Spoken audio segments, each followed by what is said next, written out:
نحمده ونصلي ونسلم على رسوله الكريم اما بعد فاعوذ باللہ من الشیطان الرجیم بسم اللہ الرحمن الرحیم۔ اللہ رب العزت کے پاک ناموں سے اپنی کلاس کا آغاز کیا اور پارہ نمبر 13 کا آغاز کرتے ہیں۔ رکو نمبر 1 کی تلاوت سنتے ہیں۔ وما أبرئ نفسي إن النفس لأمارة بالسوء إلا ما رحم ربي إن ربي غفور رحيم وقال الملك ائتوني به أستخلصه لنفسي فلما كلمه قال إنك اليوم لدينا مكين أمين قال اجعلني على خزائن الأرض إني حفيظ عليم وكذلك مكنا ليوسف في الأرض يتبوأ منها حيث يشاء نصيب برحمتنا من نشاء ولا نضيع أجر المحسنين ولأجر الآخرة خير للذين آمنوا وكانوا يتقون۔ شروع اللہ کے نام سے جو سب سے بڑھ کر مہربان اور سب سے زیادہ رحم فرمانے والا ہے۔ وما ابرئ نفسی، اگر اسے یوسف علیہ السلام کا قول تسلیم کیا جائے تو اس کا مطلب یہ ہے کہ میں اپنے نفس سے نہیں بچ سکتا، یعنی برائی سے میرا بچ نکلنا اپنے بل بوتے پر نہیں بلکہ اللہ تعالیٰ کی دی ہوئی توفیق سے تھا۔ اور اگر اس آیت کا ترجمہ عزیز مصر کی بیوی کی طرف سے کیا جائے کہ میں اپنے نفس کی پاکیزگی بیان نہیں کرتی، تو اس کا مطلب یہ ہے کہ وہ اب حقیقت پر مبنی گفتگو کر رہی ہے، کیونکہ اس نے اپنے گناہ کا اعتراف کر لیا اور یوسف علیہ السلام کو بہلانے اور پھنسانے کا اعتراف کر دیا کہ میں اپنے نفس کی پاکیزگی بیان نہیں کرتی یا اپنے نفس کی پاکیزگی بیان نہیں کرتا۔ بے شک نفس تو برائی پر اکھاڑنے ہی والا ہے، مگر یہ کہ میرا پروردگار ہی اپنا رحم کرے۔ یقیناً میرا پالنے والا بڑی بخشش کرنے والا اور بہت مہربانی فرمانے والا ہے۔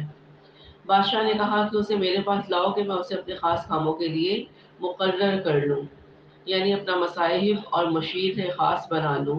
پھر جب اس سے بات چیت کی تو کہنے لگا کہ آپ ہمارے ہاں آج سے ذی عزت اور عزت دار ہیں، یعنی امور مملکت کے لیے قابل اعتماد اور رازدار ہیں۔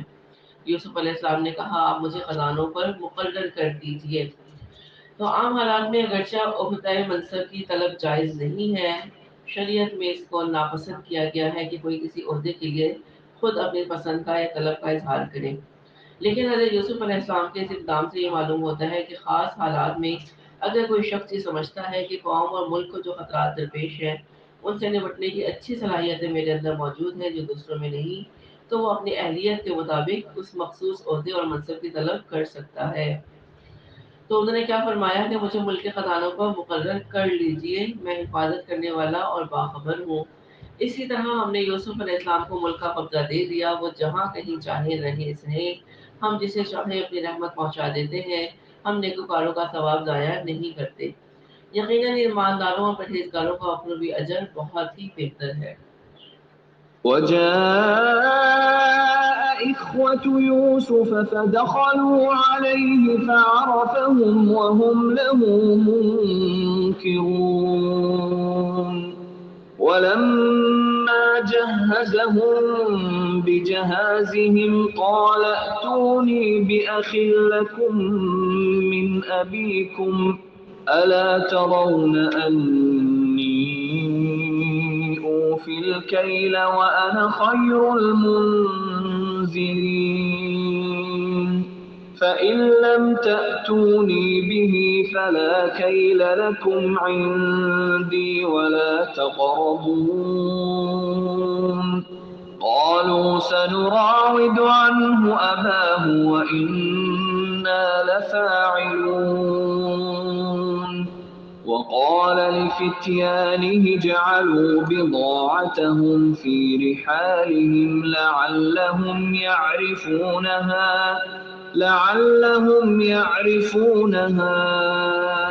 إذا انقلبوا إلى أهلهم لعلهم يرجعون فلما رجعوا إلى أبيهم قالوا يا أبانا منع منا الكيل فأرسل معنا أخانا نكتل وإنا له لحافظون قال هل آمنكم عليه إلا كما أمنتكم على أخيه من قبل فالله خير حافظا وهو أرحم الراحمين ولما فتحوا متاعهم وجدوا بضاعتهم ردت إليهم قالوا يا أبانا ما نبغي هذه بضاعتنا ردت إلينا ونمير أهلنا ونحفظ أخانا ونزداد كيل بعير ذلك كيل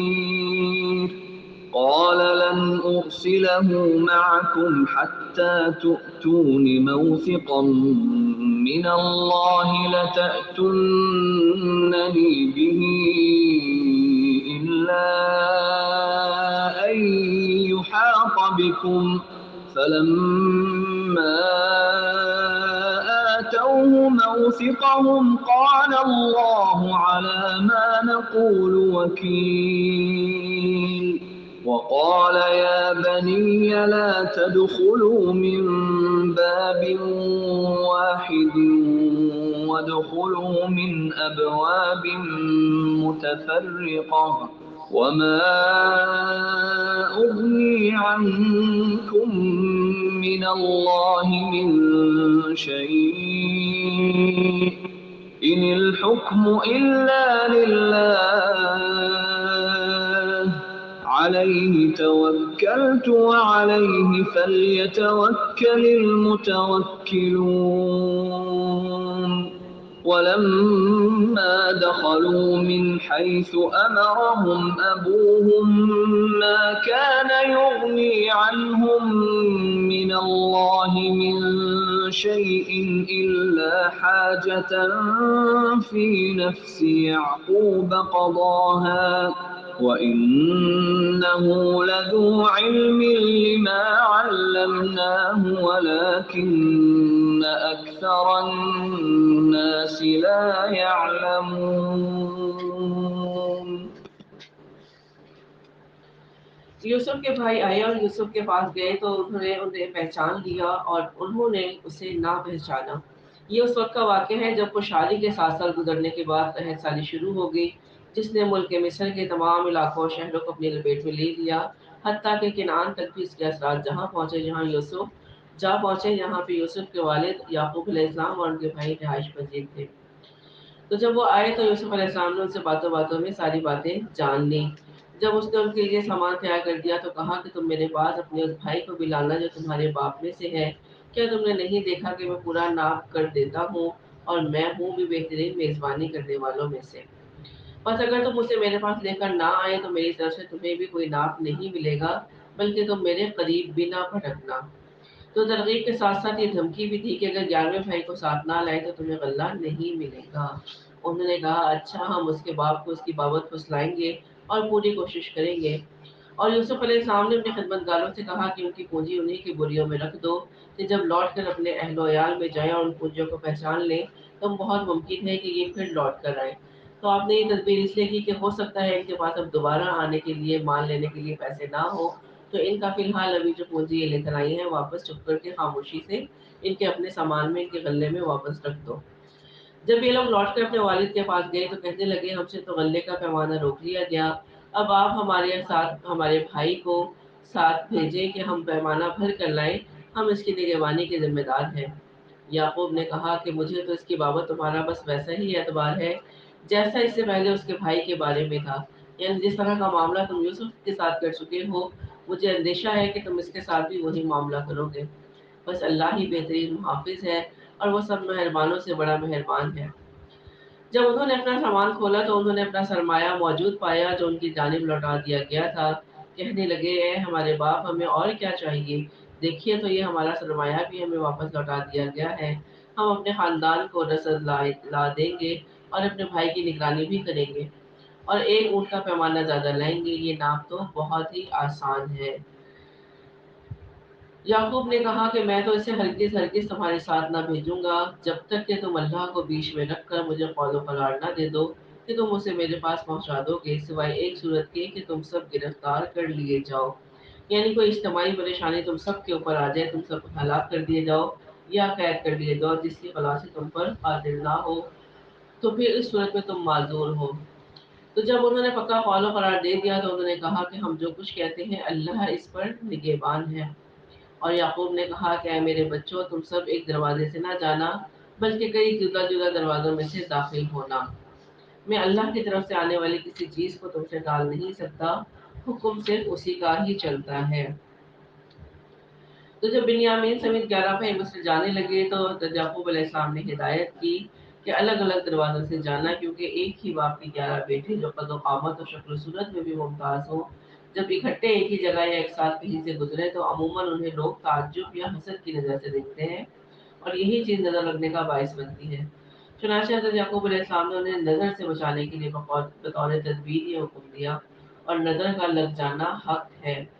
نبی کریم صلی اللہ علیہ وآلہ وسلم نے بھی نظر سے بچنے کے لیے دعائیہ کلمات بھی اپنی امت کو بتلائے ہیں۔ مثلا فرمایا کہ جب تمہیں کوئی چیز اچھی لگے تو بارک اللہ فی کہو، جس کی نظر لگی ہو اس کو کہا جائے کہ غسل کرے اور اس کے غسل کا یہ پانی اس شخص کے اوپر یا جسم پر ڈالا جائے جس کو نظر لگی ہو۔ اور اسی طرح ماشاء اللہ لا قوت الا باللہ پڑھنا قرآن سے ثابت ہے، جو سورہ کہف میں انشاءاللہ تعالی ہم سیکھیں گے۔ میرا کامل بھروسہ اللہ ہی پر ہے اور ایک بھروسہ کرنے والے کو اسی پہ ہی بھروسہ کرنا چاہیے۔ جب وہ انہی راستوں میں سے گئے جن کا علم ان کے والد نے انہیں دیا تھا، کچھ نہ تھا کہ اللہ نے جو بات مقرر کر دی ہے وہ اس سے انہیں ذرا بھی بچا لے، مگر یعقوب کے دل میں خیال پیدا ہوا تھا جسے اس نے پورا کر لیا۔ یعنی انسان کی تدبیر جتنی مرضی وہ اچھی تدبیر کر لے، جو اللہ کا اذن ہے وہ پہنچ کر رہتا ہے، چاہے وہ خیر ہے چاہے وہ شر ہے۔ یہ ہمارا ایمان ہے کہ خیر اور شر اللہ کی طرف سے آنے والا ہے، اور جب اس کے ہونے کا یقینی علم ہو جائے تو بھی کوئی ہستی اس کو ٹال نہیں سکتی۔ بلا شبہ وہ ہمارے سکھائے ہوئے علم کا عالم تھا، لیکن اکثر لوگ نہیں جانتے۔ یعنی یہ تدبیر جو انہوں نے کی وہی الہی کی روشنی میں تھی، اور یہ عقیدہ بھی کہ احتیاطی تدبیر قدر کو نہیں بدل سکتی، اللہ تعالیٰ کے سکھائے ہوئے علم پر مبنی تھا، لیکن اکثر لوگ اس سے بے بہنا ہیں۔ ولما دخلوا على يوسف آوى إليه أخاه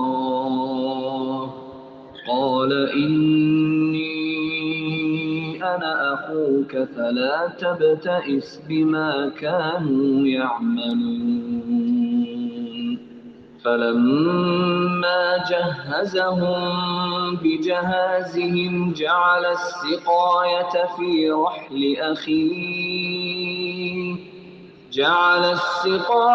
في رحل أخيه ثم أذن مؤذن أيتها العير إنكم لسارقون قالوا وأقبلوا عليهم ماذا تفقدون قالوا نفقد صواع الملك ولمن جاء به حمل بعير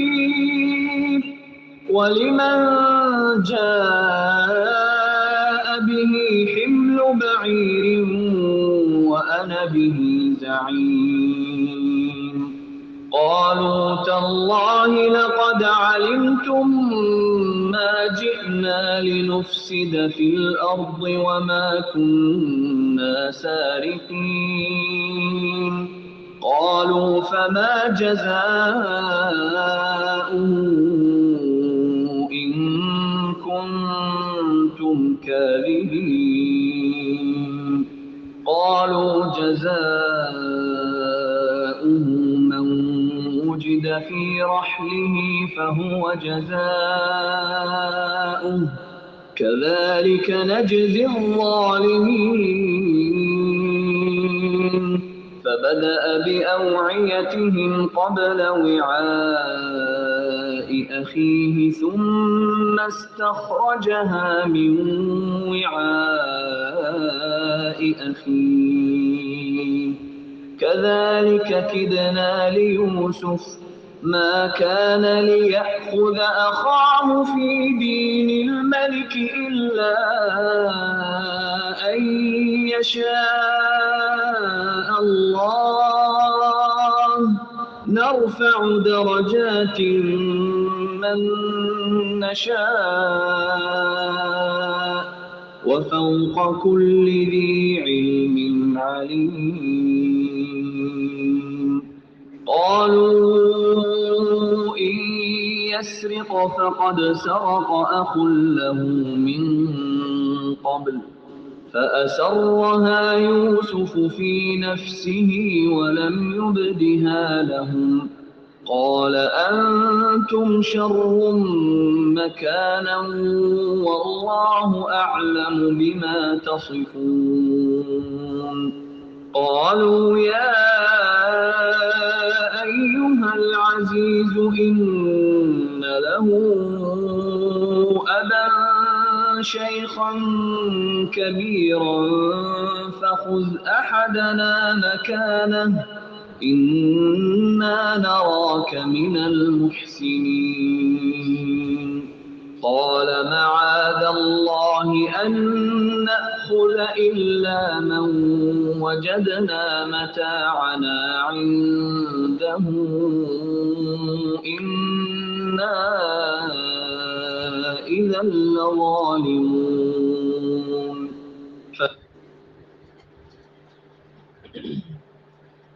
یہ سب جب یوسف کے پاس پہنچ گئے تو اس نے اپنے بھائی کو اپنے پاس بٹھا لیا اور کہا کہ میں تیرا بھائی یوسف ہوں، بس یہ جو کچھ کرتے رہے ہیں اس کا کچھ رنج نہ کر۔ بعض مفسرین کہتے ہیں کہ دو آدمیوں کو ایک کمرے میں ٹھہرایا گیا۔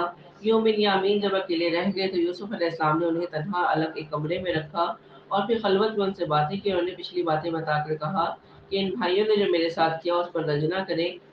اور بعض کہتے ہیں کہ بنیامین کو روکنے کے لیے جو حیلہ اختیار کرنا تھا اس سے بھی انہیں آگاہ کر دیا تھا تاکہ وہ پریشان نہ ہو، جو آگے ہم آیات میں پڑھ رہے ہیں کہ ان کے سامان میں انہوں نے اپنا ایک پیالہ رکھ دیا تھا، تو اس کے بارے میں بھی انہوں نے اپنے بھائی کو خبر دے دی کہ اس کی وجہ سے پریشان نہ ہو، کچھ رنج نہ کرے۔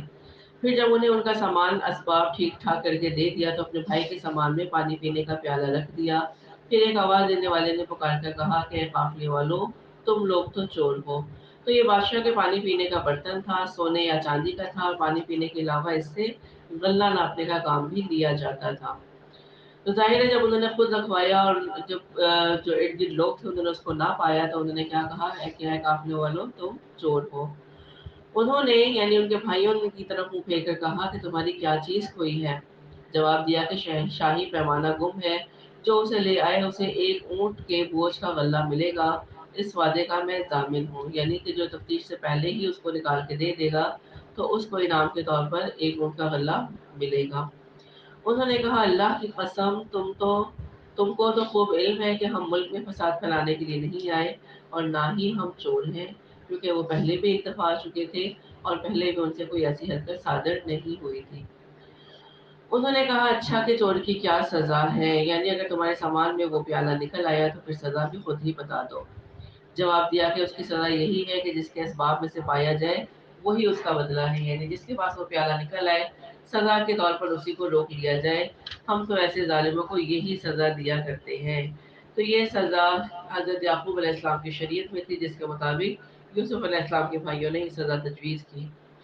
بس یوسف علیہ السلام نے ان کے سامان کی تلاشی شروع کی اپنے بھائی کے سامان کی تلاشی سے پہلے، یعنی بنیامین کے سامان سے پہلے باقی بھائیوں کا سامان کھولنا شروع کیا۔ پھر اس پیمانے کو سب سے آخر میں اپنے بھائی کے سامان سے نکالا تاکہ باقی بھائیوں کو شک نہ ہو کہ یہ کوئی سوچی سمجھی پلاننگ تھی۔ ہم نے یوسف کے لیے اس طرح کی یہ تدبیر کی، اس بادشاہ کے قانون کے روح سے یہ اپنے بھائی کو نہ لے سکتا تھا مگر یہ کہ اللہ کو منظور ہو۔ تو کیونکہ جو اس وقت جو بادشاہ تھا ان کی شریعت میں یہ روکنا ان کے لیے جائز نہیں تھا، اس لیے حضرت یوسف علیہ السلام نے اپنے بھائیوں سے ہی پوچھا کہ چور کی کیا سزا ہو، کیونکہ ظاہر ہے کہ وہ جانتے ہوں گے کہ ان کی شریعت کے مطابق اس کے بھائی کو ہی روکا جا سکتا ہے۔ تو اللہ تعالیٰ فرماتے ہیں کہ ہم جس کے چاہیں درجے بلند کر دیں، اور ہر ذی علم پر فوقیت رکھنے والا ہر دوسرا ذی علم موجود ہے، اور وہ دوسرا ذی علم کون ہے؟ وہ اللہ تعالیٰ ہے جو ہر تدبیر ہر انسان کے ذہن میں ڈالتے ہیں۔ انہوں نے کہا کہ اگر اس نے چوری کی تو کوئی تعجب کی بات نہیں، اس کا بھائی پہلے بھی چوری کر چکا ہے۔ تو ان کے بھائیوں نے اپنے آپ کو بڑا بااخلاق و باکردار باور کرایا، کیونکہ وہ ستریلا بھائی تھا، اس لیے ان کے اندر ہی عیب بتا دیا کہ یہ اور اس کا بھائی تو پہلے سے ہی چور ہے۔ یوسف نے اس بات کو اپنے دل میں رکھ لیا اور ان کے سامنے بالکل ظاہر نہ کیا، کہا کہ تم بدتر جگہ میں ہو اور جو تم بیان کرتے ہو اسے اللہ ہی خوب جانتا ہے۔ انہوں نے کہا کہ عزیز مصر، اس کے والد بڑی عمر کے بوڑھے شخص ہیں، آپ اس کے بدلے ہم میں سے کسی کو لے لیجئے، ہم دیکھتے ہیں کہ آپ بڑے نیک نفس ہیں۔ اب ان کو یہ فکر اس لیے لاحق ہوگی کیونکہ وہ اپنے والد سے وعدہ کر کے آئے تھے کہ وہ بنیامین کا خیال رکھیں گے اور سلامتی کے ساتھ اسے واپس لے کے آئیں گے۔ اب جب اس کے پاس سے چوری کا سامان نکل آیا، اسے رکنا پڑ رہا تھا، تو پھر اب انہیں فکر لاحق ہوئی کہ ہم پھر اپنے والد کے آگے ایک مرتبہ جھوٹے ثابت ہوں گے۔ یوسف علیہ السلام نے کہا کہ ہم نے جس کے پاس اپنی چیز پائی ہے اس کے سوا کسی دوسرے کی گرفتاری کرنے سے اللہ کی پناہ چاہتے ہیں، یعنی جو چور ہے اس کو جانے دیا جائے اور اس کی جگہ کسی اور کو رکھ لیا جائے، تو یہ تو ظلم ہے۔ ایسا کرنے سے تو ہم یقیناً ناانصافی کرنے والے ہو جائیں گے۔ فلما استيئسوا منه خلصوا نجيا قال كبيرهم ألم تعلموا أن أباكم قد أخذ عليكم موثقا من الله ومن قبل ما فرطتم في يوسف فلن أبرح الأرض حتى يأذن لي أبي أو يحكم الله لي وهو خير الحاكمين ارجعوا إلى أبيكم فقولوا يا أبانا إن ابنك سرق وما شهدنا إلا بما علمنا وما كنا للغيب حافظين واسأل القرية التي كنا فيها والعير التي أقبلنا فيها وإنا لصادقون قال بل سولت لكم أنفسكم أمرا فصبر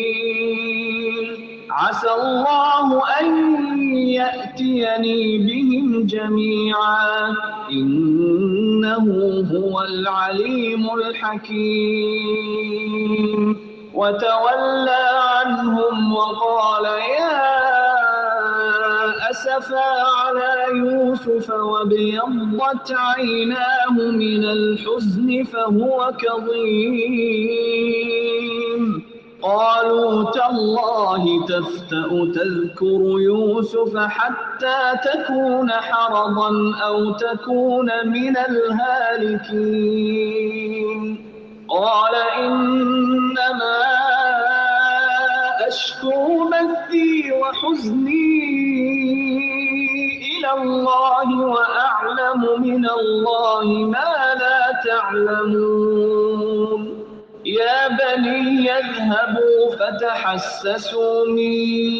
يوسف وأخيه ولا تيأسوا من روح الله إنه لا ييأس من روح الله إلا القوم الكافرون فلما دخلوا عليه قالوا يا أيها العزيز مسنا وأهلنا الضر وجئنا ببضاعة وجئنا ببضاعة مزجاة فأوف لنا الكيل وتصدق علينا إن الله يجزي المتصدقين قال هل علمتم ما فعلتم بيوسف وأخيه إذ أنتم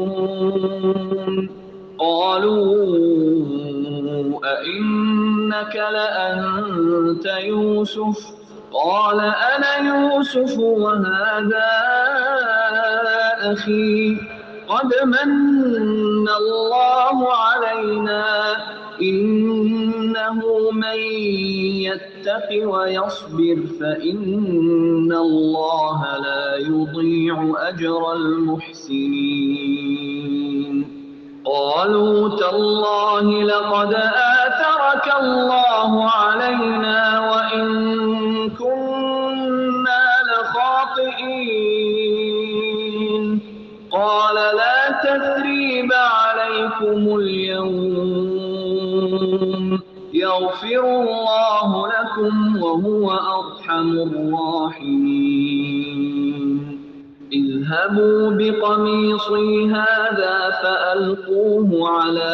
وجه أبي يأت بصيرا وأتوني بأهلكم أجمعين